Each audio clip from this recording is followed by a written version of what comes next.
4:15 in the morning. The Strait of Hormuz.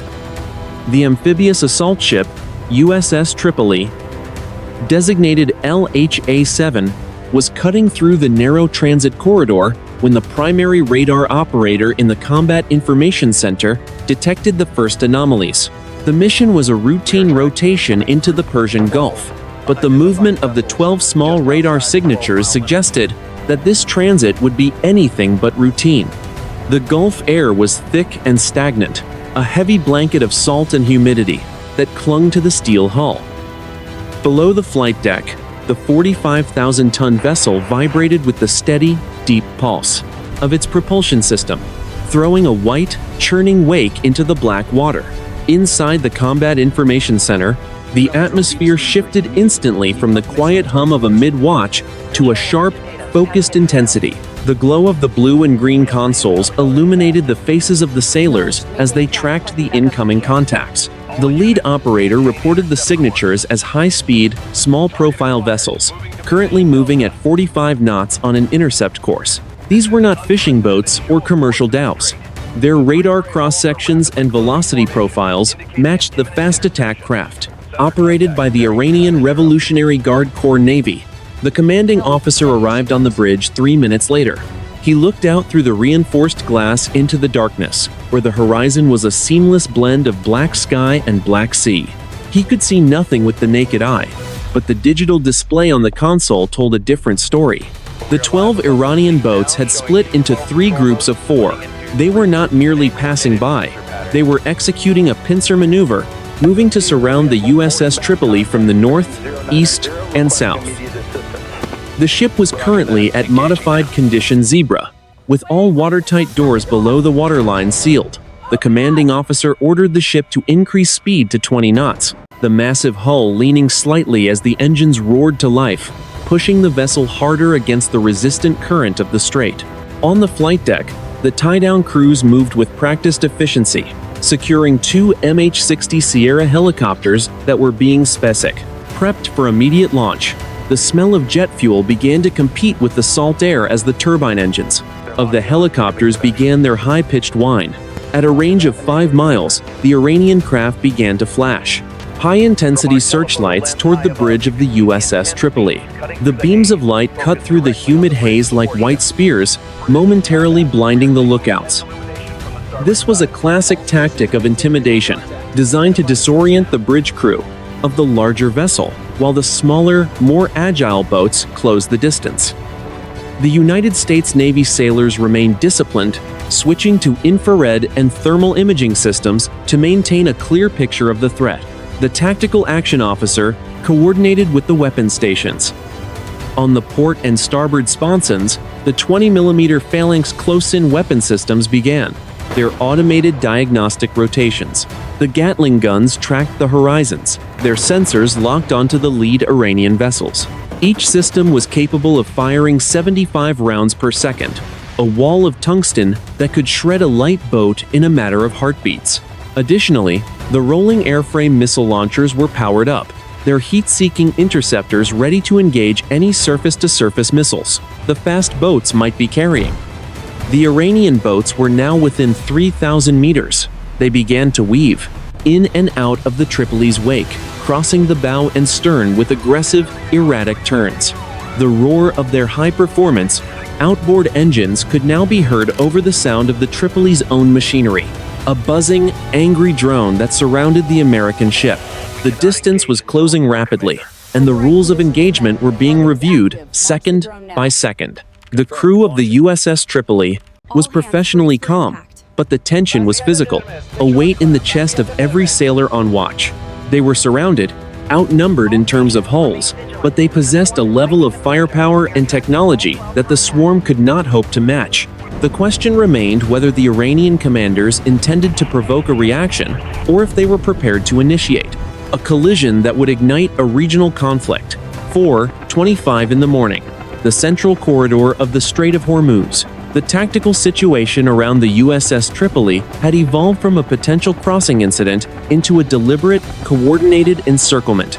The 12 Iranian fast attack craft, Identified by the ship's electronic warfare suite as Islamic Revolutionary Guard Corps Navy Baghamar-class vessels, were now maintaining a distance of less than 1,000 yards. The morning air was thick with the heavy, oily smell of unburnt diesel fuel drifting back from the swarm of high-performance outboard engines. The sea state was calm, but the surface was broken by the white, frothing wakes of the small boats as they crisscrossed the path of the massive American assault ship. The Iranian intercept geometry was designed for maximum psychological and tactical pressure. The first group of 4 boats took up positions directly off the starboard bow, weaving back and forth to force the USS Tripoli to maintain a steady course or risk a collision. The second group took station off the port quarter, while the final 4 boats hovered near the stern, occasionally darting into the ship's massive wake. From the bridge, the lookouts reported seeing individual crew members on the Iranian boats manning 12.7mm heavy machine guns and 107mm multi-barrel rocket launchers. The weapons were not yet uncovered, but the intent was clear. They were demonstrating their ability to strike from multiple angles simultaneously. Inside the pilot house, the commanding officer listened to the bridge-to-bridge radio on Channel 16. The communications were cluttered with aggressive challenges in both English and Farsi. The Iranian operators demanded that the American invader identify its cargo and destination, despite the fact that the USS Tripoli was in international waters, and following a standard, pre-announced transit plan. The American response remained professional and monotone. The bridge watch officer repeated the standard warning. This is a United States warship operating in international waters. Your actions are provocative and inconsistent with international maritime law. Stay clear of my vessel. The physical environment on the USS Tripoli had transitioned to a state of high alert readiness.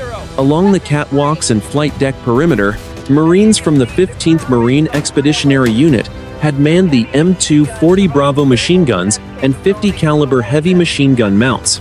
The Marines were wearing full body armor and ballistic helmets, their eyes fixed on the fast-moving targets below. The heat from the ship's exhaust combined with the humid Gulf air to create a shimmering haze over the stern, making visual tracking difficult without the aid of thermal optics.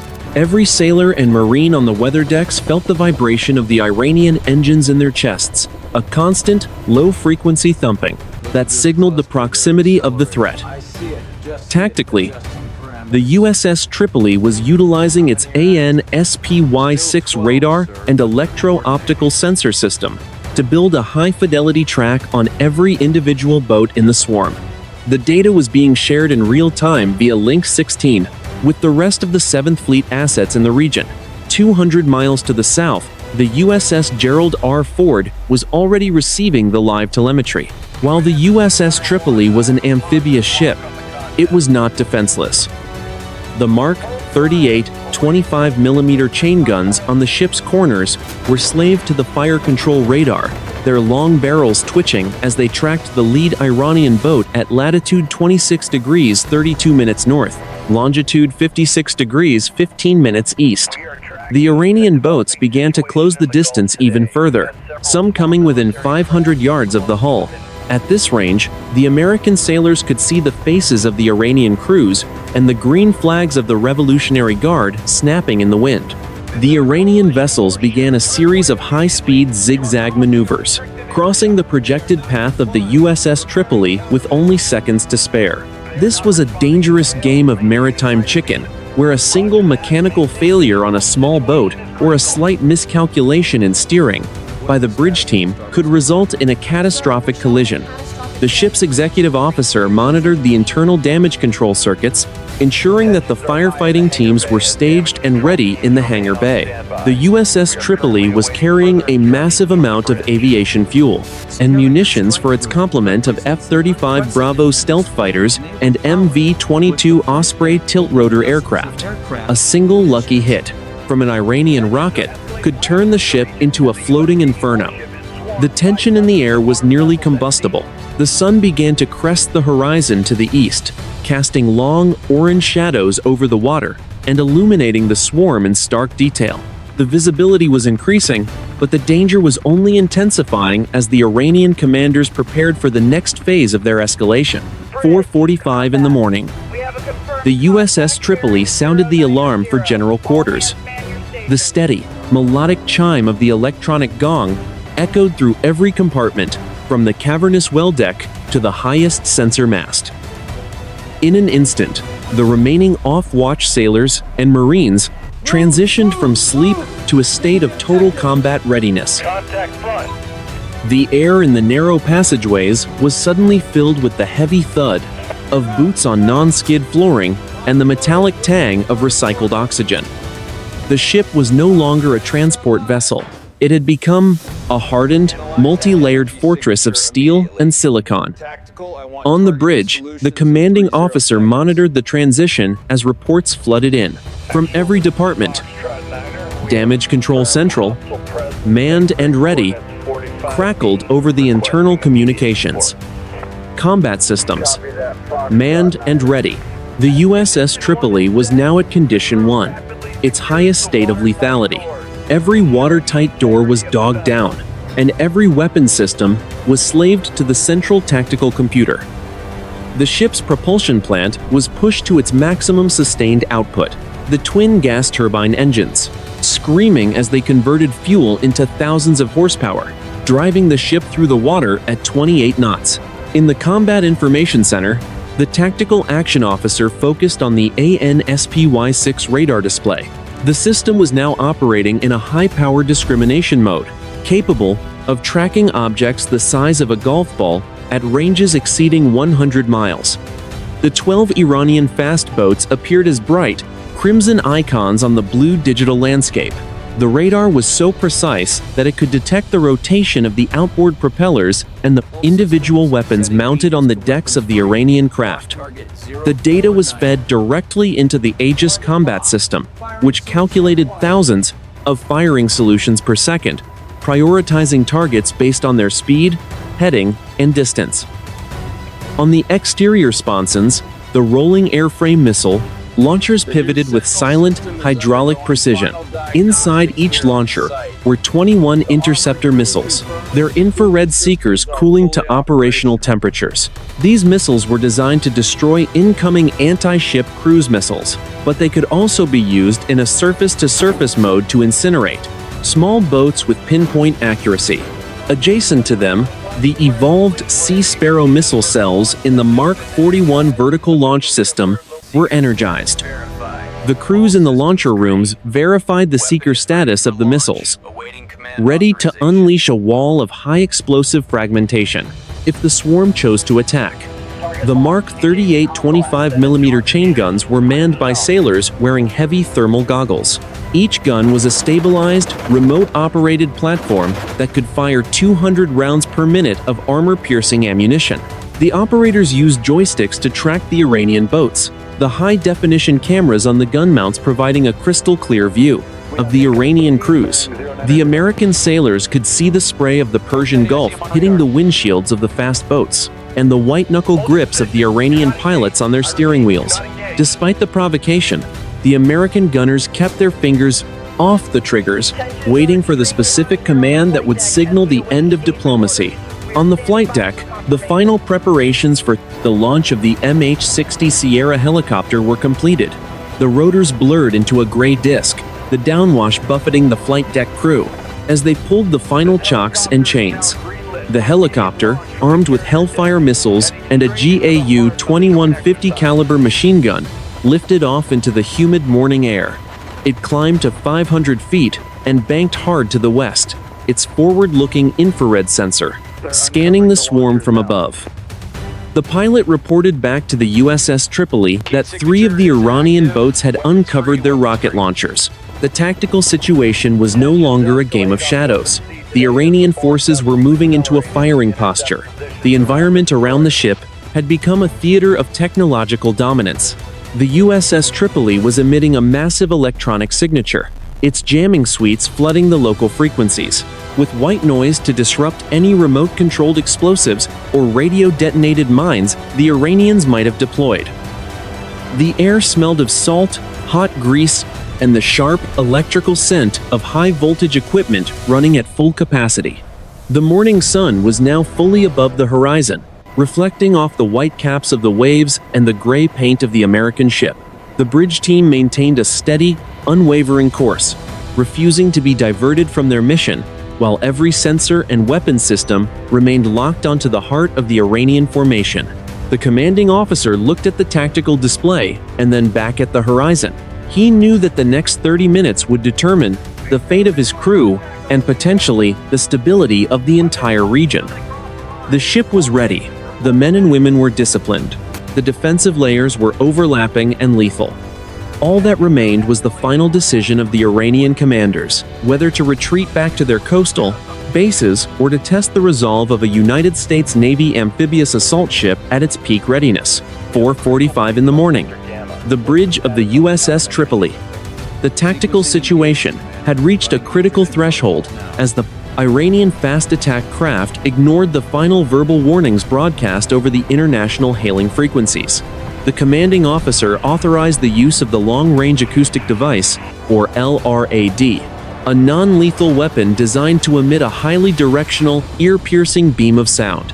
The humid morning air, already vibrating with the roar of engines, was suddenly pierced by a rhythmic, high-frequency pulse that could be heard even over the crashing of the waves. The sound hit the open cockpit Iranian boats with the force of a physical blow, a screeching 145 decibels that forced the Iranian sailors to clutch their ears and turn their heads away from the American ship. The bridge-to-bridge radio on Channel 16 remained a chaotic storm of overlapping voices. The Iranian commanders were now screaming in Farsi, their tone increasing in pitch and aggression as they ignored the acoustic deterrents. The USS Tripoli Bridge Watch officer, a lieutenant with 5 years of experience in the Persian Gulf, maintained a voice of forced calm. Iranian small craft at latitude 26 degrees 34 minutes north, longitude 56 degrees 18 minutes east. You are approaching a United States Navy warship in a provocative manner. If you do not alter your course immediately, you will be subject to defensive measures. Despite the clear warning, the lead boat in the northern group accelerated, its bow rising out of the water, as it surged toward the USS Tripoli at 50 knots. At a distance of 400 yards, the tactical action officer ordered the activation of the green laser dazzlers. Bright, intense beams of emerald light shot out from the bridge wings, dancing across the windshields and optical sensors of the Iranian boats. The lasers did not cause permanent blindness, but they created a massive glare effect that made it impossible for the Iranian pilots to see the water in front of them or to aim their deck-mounted weapons. One of the Iranian boats swerved violently to avoid a collision with its own wingman, the two vessels missing each other by less than 5 meters. The smell of ozone and the sharp electrical hum of the ship's defensive emitters filled the bridge, a reminder of the invisible wall of technology being projected into the darkness.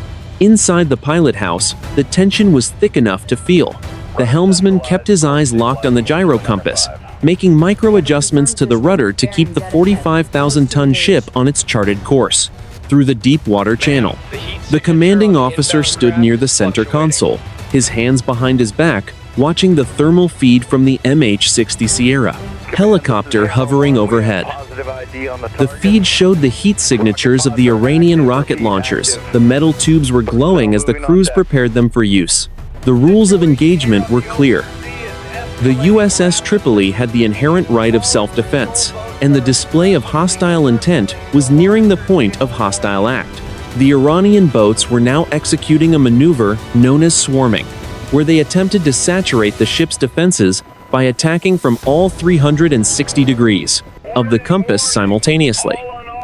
By closing to within 300 yards, they were moving inside the minimum effective range of some of the ship's larger missile systems, forcing the defense to rely entirely on the close-in weapon systems and the crew-served machine guns. The sailors manning the 50 caliber machine guns on the starboard side reported that the Iranians had now uncovered their 107mm rocket launchers. The canvas covers were gone, and the black muzzles of the rockets were pointed directly at the Tripoli's command bridge. The tactical action officer turned to the commanding officer. "Sir, lead contact is at 300 yards and closing. They are in a firing posture. Recommend moving to warning shots." The commanding officer nodded once, his face illuminated by the red tactical lighting of the bridge. Execute.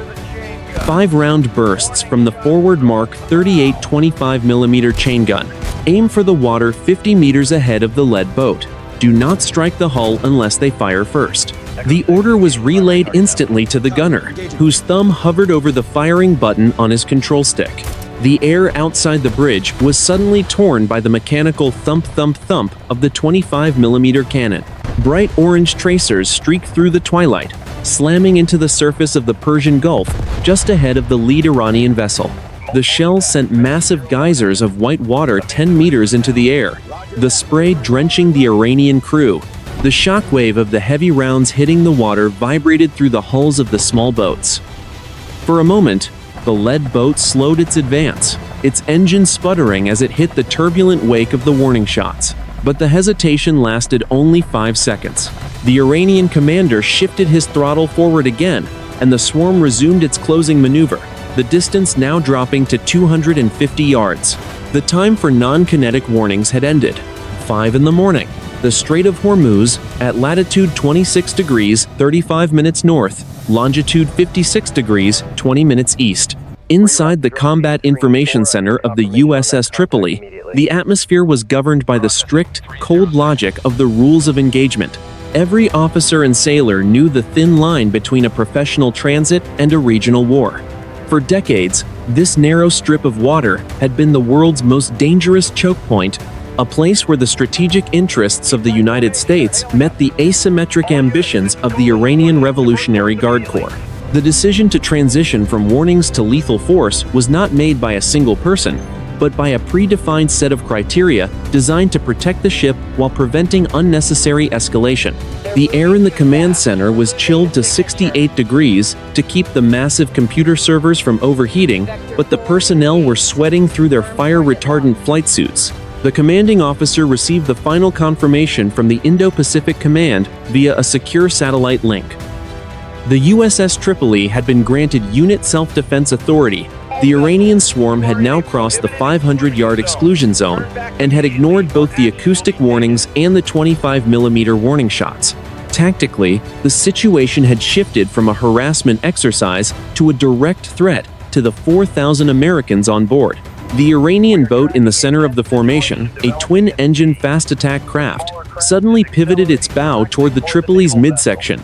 A bright flash erupted from the deck of the Iranian vessel as a 107mm rocket was ignited, the projectile screaming across the short gap of water. The trigger was squeezed. The forward close-in weapon system on the USS Tripoli shrieked to life, its 6-barrel Gatling gun spinning at 4,500 rounds per minute. A continuous stream of 20mm tungsten tracers punched into the air, creating a solid line of white light that intercepted the Iranian rocket less than 50 yards from the ship's hull. The rocket erupted in a violent orange fireball, the shockwave rattling the Tripoli's windows, but the close-in weapon system did not stop. The computer-controlled gun shifted its aim downward in a fraction of a second, tracking the source of the launch. The stream of heavy shells hammered into the bow of the Iranian fast boat, the kinetic energy of the rounds literally shredding the fiberglass hull into thousands of white fragments. The warhead of the second rocket, still sitting in its launcher on the Iranian boat, detonated under the barrage of American fire. The entire forward half of the Iranian vessel disappeared in a massive, localized explosion that sent the outboard engines flying 40 feet into the air. Burning fuel was thrown across the surface of the water, creating a circle of fire 10 meters wide. The remains of the boat's hull split along the center line, the two halves rising vertically before they were swallowed by the black water of the Gulf. Smoke, thick and smelling of chemical accelerants and scorched metal, boiled upward into the sunrise. The defending Iranian formation did not retreat. They reacted with desperate, disorganized aggression. The two boats flanking the destroyed vessel veered away from each other, their pilots executing hard, high-speed turns that sent them bouncing over the turbulent wake of the USS Tripoli. One boat attempted to return fire with a 12.7mm machine gun, the bullets sparking off the armored belt of the assault ship. However, the American Marines on the deck responded instantly, their M240 Bravo machine guns and 50 caliber mounts raking the Iranian decks with precise, concentrated fire. The Iranian sailors were forced to dive for cover, their boats spinning out of control as the pilot was hit by the incoming fire. The swarm's coordination was broken, replaced by a frantic scramble for survival as the American firepower demonstrated its overwhelming lethality. Black smoke rose from the wreckage, still settling into the sea, the surface of the water covered in a slick of oil and debris. The burning pieces of the first boat were still above water when the radio channels of the Iranian formation went silent for exactly 3 seconds, then erupted in overlapping voices, each one louder than the last. The aggressive, coordinated pincer movement had been shattered by a single 4-second burst of defensive fire. Despite the violence of the exchange, the USS Tripoli did not slow down. The ship maintained its speed and heading, the commanding officer already ordering the weapons crews to shift their focus to the next group of boats closing from the stern. The environment around the engagement was now a cacophony of war. The smell of cordite from the ship's own guns drifted through the ventilation system, mixed with the salt spray and the oily smoke from the destroyed boat. The sun was now high enough to illuminate the faces of the survivors. In the water, their orange life jackets a stark contrast against the dark sea. The MH-60 Sierra helicopter circled overhead, its thermal cameras recording the entire engagement for the post-mission report. The bridge team coordinated with the medical department, ensuring the ship's hospital was ready for any casualties, though the USS Tripoli itself had suffered nothing more than superficial paint damage.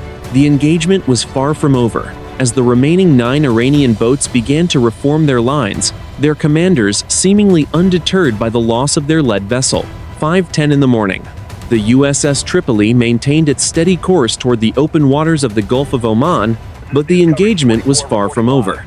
The remaining 11 Iranian fast attack craft had recovered from the initial shock of the first destruction and were now regrouping for a high-speed run toward the ship's vulnerable stern. The morning light was gaining strength, reflecting off the gray steel of the assault ship and the white foam of the Iranian wakes. The air was filled with the heavy, acrid scent of burning fiberglass and fuel from the first wreckage, a dark plume of smoke marking the site of the previous collision. Inside the pilot house, the commanding officer watched as the Iranian formation shifted into a line abreast configuration, preparing to cross the Tripoli's wake at a range of 300 yards. The MH-60 Sierra helicopter, hovering at 800 feet, had a perfect top-down view of the unfolding maneuver. The pilot reported that the 3 boats in the southern group were preparing to deploy what appeared to be buoyant naval mines into the path of the ship's propellers. This was a clear escalation from harassment to a lethal attempt to disable the 45,000-ton vessel in a restricted channel. The tactical action officer on the USS Tripoli immediately authorized the helicopter to engage the mine-laying threat with its own organic weapon systems. The rules of engagement had now shifted toward the total neutralization of any platform, demonstrating an active intent to sink or disable the ship. The trigger was squeezed. A Hellfire missile shrieked off the starboard rail of the MH-60 Sierra, a brilliant white column of fire, punching through the humid air as it accelerated to Mach 1.3. The heat from the rocket motor washed over the side of the helicopter, and the sharp chemical bite of the propellant was sucked into the cockpit by the rotor downwash. 4 seconds later, the laser-guided warhead punched directly through the center console of the lead Iranian boat in the southern group. The impact did not just destroy the boat, it detonated the rack of naval mines stored on the stern, creating a massive, white-hot explosion that sent a pillar of fire 100 feet into the air. The detonation was so powerful that the 2 adjacent Iranian boats were nearly capsized by the resulting pressure wave and the wall of water it displaced.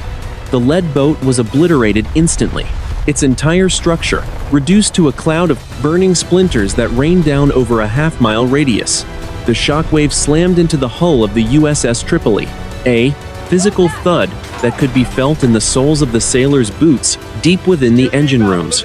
The air, Temperature near the explosion momentarily spiked as the thermal energy of the mine detonation expanded across the surface of the water. The defending Iranian crews reacted with pure, uncoordinated panic. The remaining boats broke formation, their pilots wrenching their place bet, throttles into hard reverse or executing frantic, wide-turning circles to escape the area of the blast. One of the boats, blinded by the smoke and spray, collided with a piece of its own floating wreckage, the impact tearing away one of its 3 outboard engines. The aggressive posture of the swarm was gone, replaced by a desperate scramble to put distance between themselves and the American ship. There was no more radio chatter on Channel 16, only the dead silence of a defeated force that had severely underestimated the defensive resolve of their target. Black smoke now dominated the horizon. Behind the USS Tripoli, 2 distinct fires burning on the surface of the water like funeral pyres. The largest pieces of the second boat were already sinking, leaving nothing but a thick, iridescent slick of oil and the smell of ozone in the air. The tactical action officer monitored the radar, noting that the remaining 9 boats were now retreating at full speed toward the Iranian coastline at Bandar Abbas. The engagement had lasted less than 12 minutes from the first warning shot to the final missile impact. The USS Tripoli had successfully defended itself against a coordinated swarm attack without suffering a single casualty or losing a second of mission time. On the flight deck, the Marines remained at their machine gun mounts, their eyes scanning the receding wakes of the Iranian craft. The tension had begun to ebb, but the discipline of the crew remained at a peak, knowing that the Iranian coastal batteries were still a potential threat until the ship cleared the Narrows. The commanding officer ordered the helicopter to remain on station for another 30 minutes to provide overhead cover during the final phase of the transit.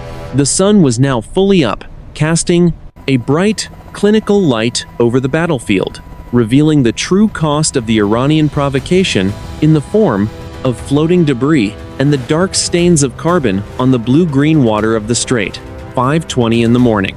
The USS Tripoli, an America-class amphibious assault ship, continued its steady eastward transit through the Strait of Hormuz. While the immediate kinetic threat of the Iranian fast attack craft had dissipated with their retreat, the interior of the ship remained in a state of high-intensity operational focus.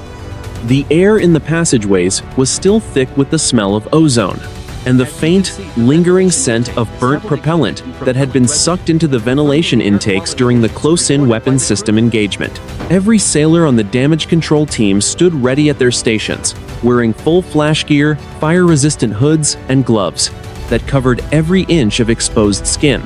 They were the silent backbone of the ship's survival, waiting for the word that their skills were needed to save the hull from fire or flooding. On the bridge, the commanding officer initiated a formal damage assessment protocol. Damage Control Central. This is the bridge. Provide a status update on all primary systems and hull integrity, he commanded, his voice steady despite the adrenaline of the last 15 minutes. The report came back. Seconds later, the ship had suffered 0 penetrations. The 12.7mm rounds fired by the retreating Iranians had struck the thick steel of the ship's armored belt, leaving nothing but shallow copper smears on the gray paint. However, the shockwave from the detonation of the Iranian mine layer had caused minor calibration issues with one of the short-range navigation radars.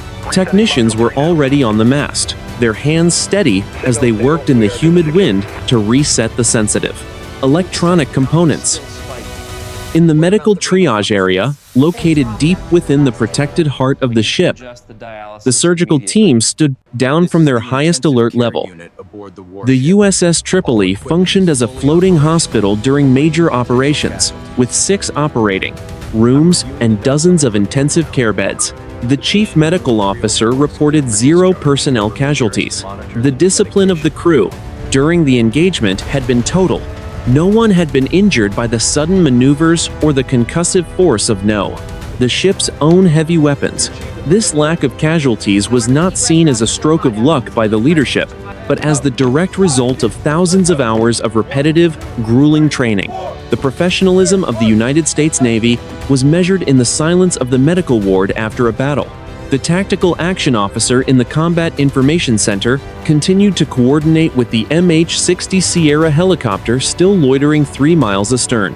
The helicopter's sensors were focused on the 2 debris fields where the Iranian boats had been destroyed. The thermal cameras showed small, flickering heat signatures, pieces of burning fiberglass, and floating fuel tanks that refused to go out. The officer recorded the specific coordinates: latitude 26 degrees 35 minutes north, longitude 56 degrees 21 minutes east. This data was immediately uploaded to the 7th Fleet Headquarters, providing a digital map of the engagement for the inevitable diplomatic and military inquiries that would follow. The American ship was not just a weapon, it was a massive, data-gathering sensor that documented every second of the provocation.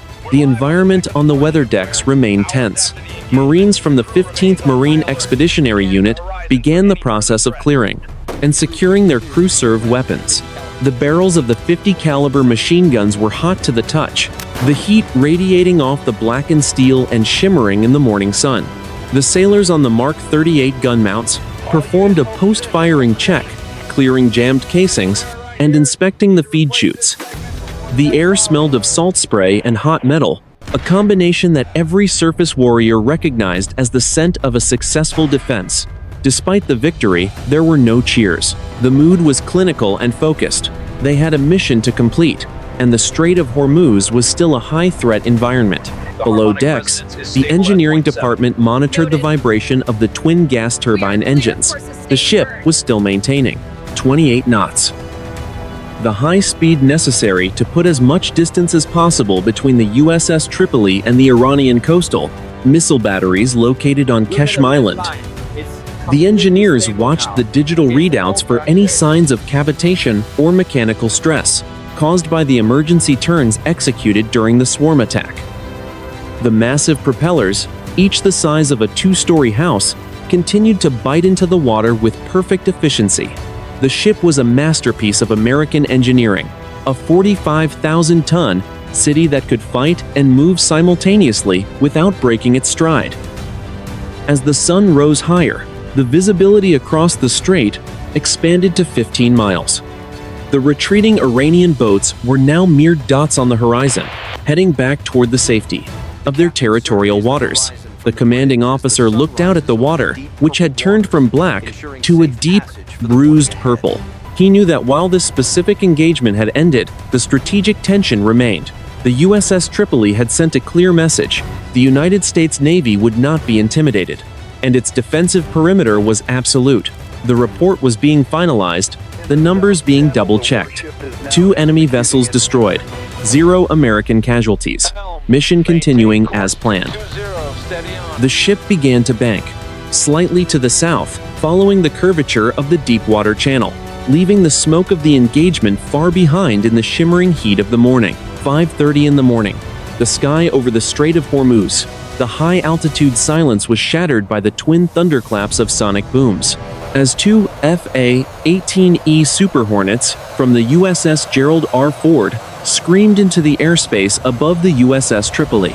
The fighters had launched from the carrier's electromagnetic catapults less than 15 minutes earlier, covering 150 miles at supersonic speeds, to provide immediate overwatch for the amphibious ship. The morning light at 30,000 feet was a brilliant, pale gold, while the world below remained draped in the hazy shadows of the early dawn.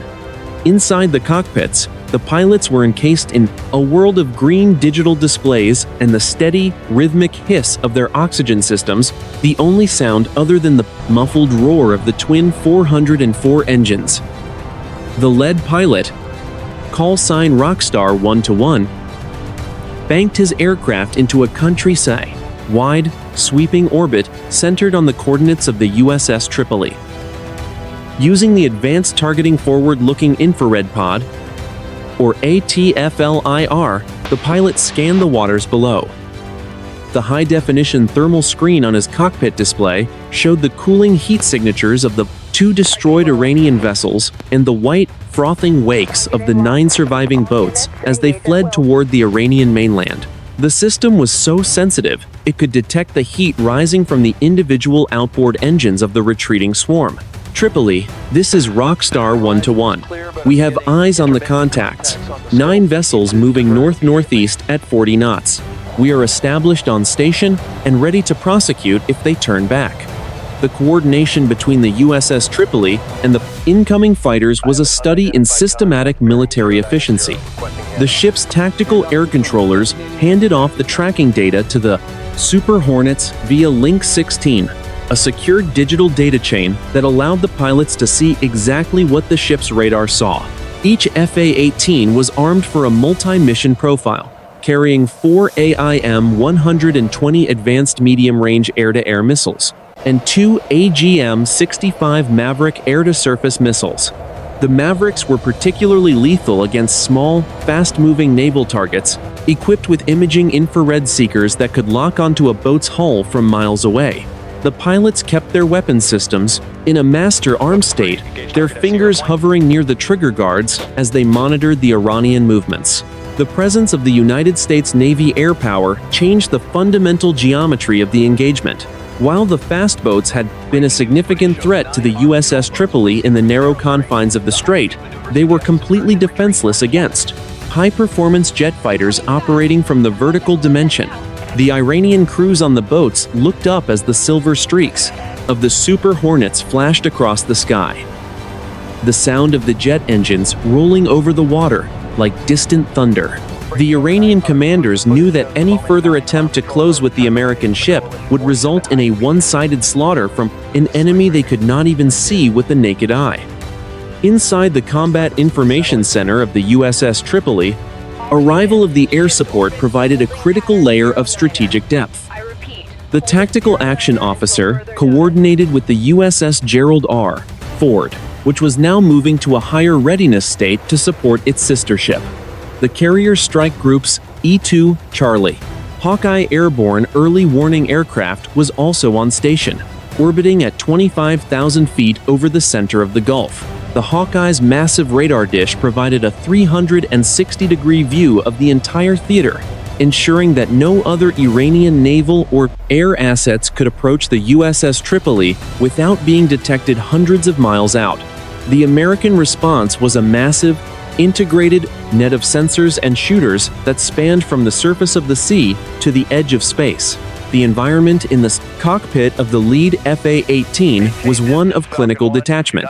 The pilot looked down at the USS Tripoli, which appeared as a gray sliver cutting through the dark water, surrounded by a white halo of its own wake. The air at this altitude was thin and freezing, but the cockpit was pressurized and comfortable, smelling of salt-free air and the faint, metallic scent of the electronics.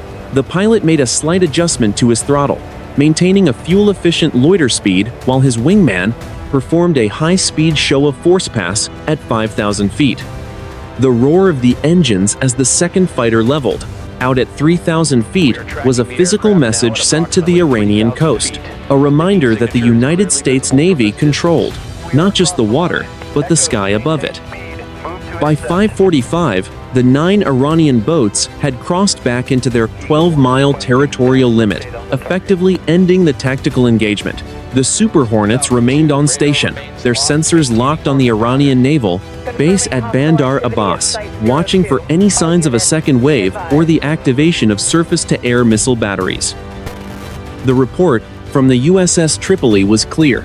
The threat had been neutralized, the perimeter was secure, and the mission was continuing. The arrival of the air support had served its purpose. It had closed the door on any further Iranian escalation and reaffirmed the absolute dominance of the United States military in the most contested waterway on Earth. 6 in the morning. The eastern edge of the Strait of Hormuz. The USS Tripoli continued its steady, determined push toward the deeper waters of the Gulf of Oman. The white, frothing wakes of the 9 surviving Iranian fast attack craft had finally vanished into the shimmering morning haze near the coast of Keshem Island. The engagement was over, but the ship remained a hive of controlled, high-intensity activity. As the crew began the transition from combat to sustained vigilance, the sunrise was now a blinding gold, reflecting off the calm surface of the water, which looked like polished mercury, showing no remaining signs of the violence that had occurred only an hour before. The air was beginning to heat up rapidly, the humidity of the Persian Gulf pressing against the hull with a weight that felt almost physical. Inside the pilot house, the commanding officer surveyed the horizon through his binoculars one final time, before turning to the executive officer. Secure from general quarters, set condition 3 throughout the ship. The 1MC and the tension that had gripped the vessel for the last 90 minutes began to dissipate. Condition 3 meant that the ship would maintain a heightened state of readiness, with 1/3 of the crew on watch and all weapon systems remains manned but in a standby mode. The heavy, metallic clatter of watertight doors being undogged echoed through the passageways, as sailors began to move toward the mess decks for a breakfast that had been delayed by the sound of battle. On the weather decks, the process of post-combat maintenance began immediately. The sailors assigned to the close-in weapon systems opened the access panels of the white, dome-shaped mounts to inspect the internal mechanisms. The barrels of the 20mm Gatling guns were still warm to the touch, and the area around the mounts was littered with thousands of spent brass casings. A detail of sailors began the FOD walk, or foreign object debris walk, moving in a straight line across the flight deck to pick up every stray piece of metal or debris that could be sucked into a jet engine. The air smelled of salt spray, hot grease, and the faint, lingering scent of burnt electrical components from the ship's jamming suites. The Marines of the 15th Marine Expeditionary Unit performed similar checks on their crew-served weapons. The M240 Bravo machine guns were dismantled, cleaned, and reassembled with the speed and precision of professional warriors. The barrels were scrubbed to remove the carbon buildup from the morning's engagement, the smell of cleaning solvent mixing with the heavy scent of diesel from the ship's exhaust stacks. Despite the success of the defense, there was an air of quiet reflection among the Marines. They had seen the destructive power of their own weapons and the total obliteration of the Iranian vessels. A reminder that the line between a routine patrol and a lethal exchange was often measured in seconds. Inside the Combat Information Center, the tactical action officer and his team were busy compiling the post-engagement report. The digital logs from the AN/SPY-6 radar and the Aegis combat system were downloaded and encrypted for transmission to Indo-Pacific Command. Every sensor hit, every radio challenge, and the exact timestamp of every round fired was documented with surgical precision. The data confirmed that the USS Tripoli had remained within international waters for the duration of the engagement, at latitude 26 degrees, 38 minutes north, longitude 56 degrees, 25 minutes east. This record would be the primary defense against the inevitable Iranian claims of American aggression. The MH-60 Sierra helicopter that had provided the critical overhead support finally returned to the ship. The flight deck crew moved with practiced efficiency, guiding the aircraft onto the spot and securing it with heavy chains as the rotors slowed to a halt. The pilots climbed down from the cockpit, their flight suits soaked in sweat, and were immediately met by the intelligence officers for a debriefing. The helicopter's Hellfire missile rails were now empty, a stark visual confirmation of the lethal intervention that had broken the back of the Iranian swarm. The air on the flight deck was hot and smelled of burnt kerosene, the sound of the ship's own ventilation fans providing a constant, low-frequency hum. As the USS Tripoli cleared the final narrow section of the strait, the ship executed a gentle turn to the south. The navigation team plotted the new course, taking the ship into the deep water lanes of the Arabian Sea. The commanding officer stood on the bridge wing, feeling the wind against his face, watching the distant Iranian coastline fade into the morning mist. The ship had been tested, the crew had performed with flawless professionalism, and the territorial integrity of the international waterway had been upheld. The mission would continue, with the USS Tripoli heading toward its next scheduled port of call. But every man and woman on board knew that the Persian Gulf had just given them a lesson they would never forget. 6:30 in the morning. The Gulf of Oman. The USS Tripoli had reached the relative safety of the open sea, leaving the restricted waters of the Strait of Hormuz 60 miles behind.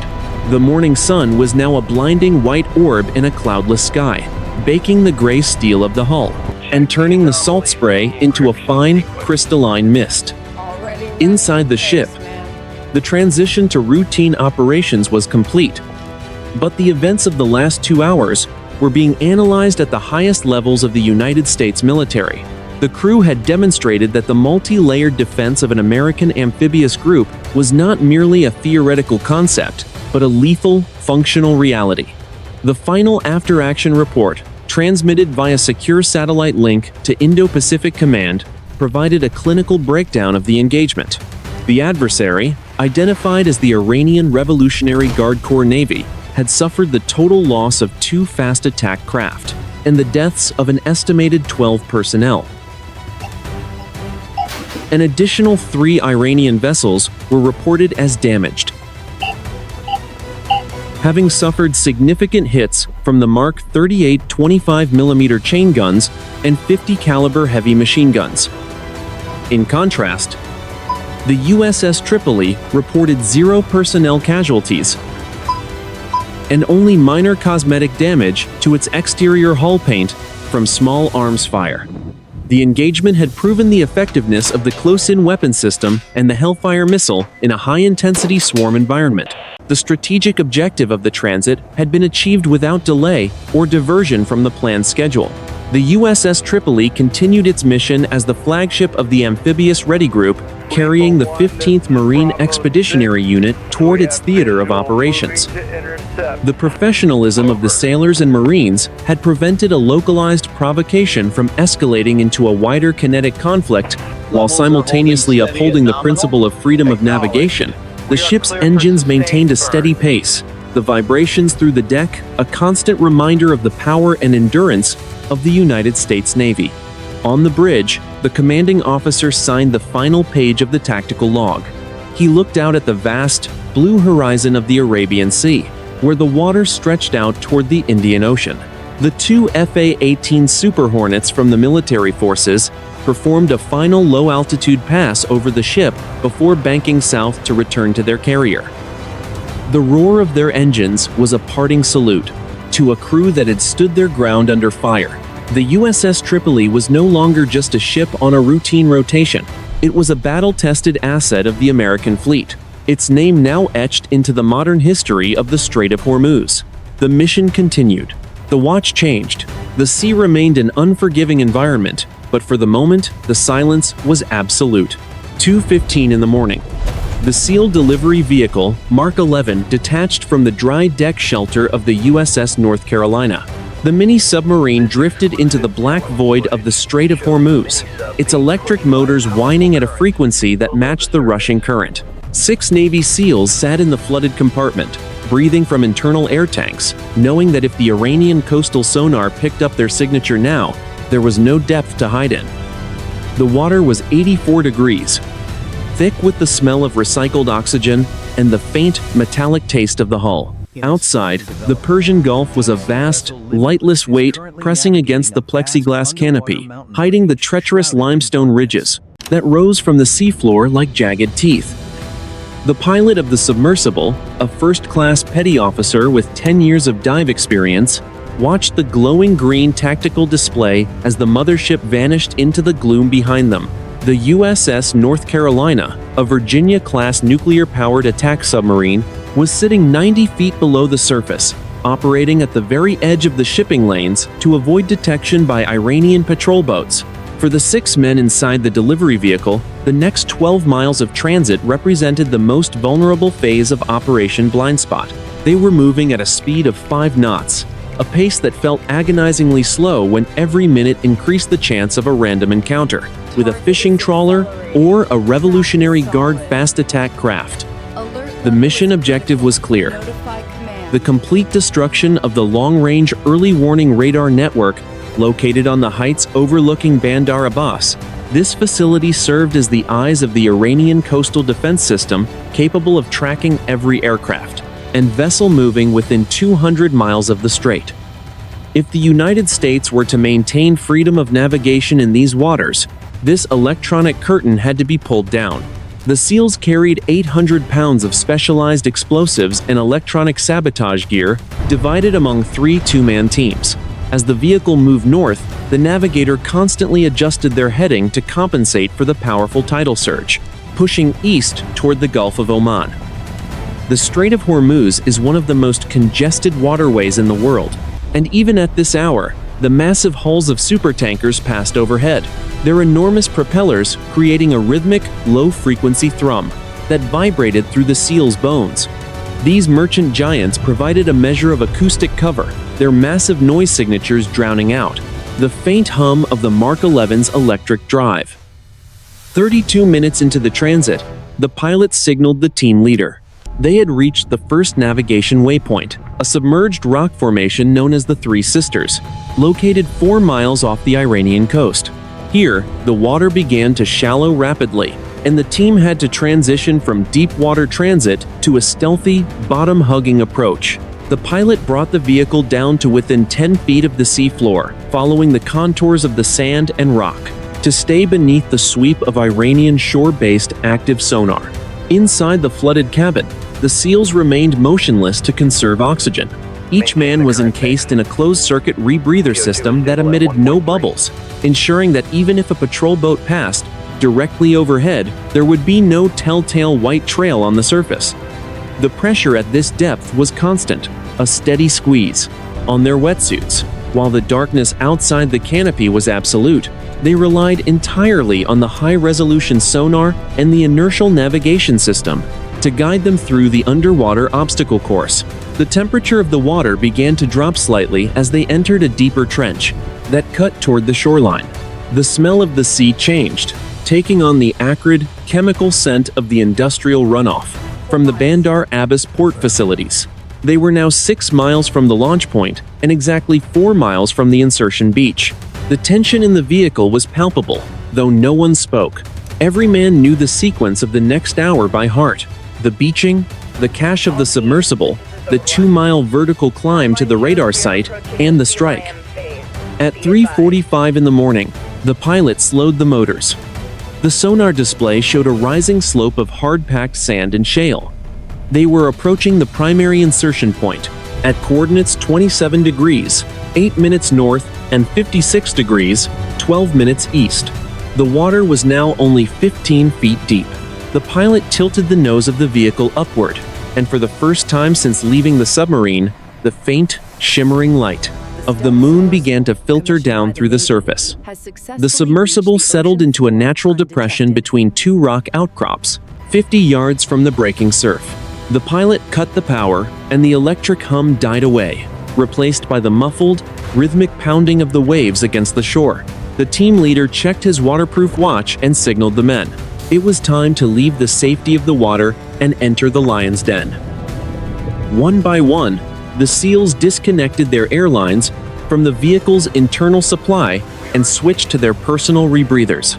The mission had officially moved from the sea to the land.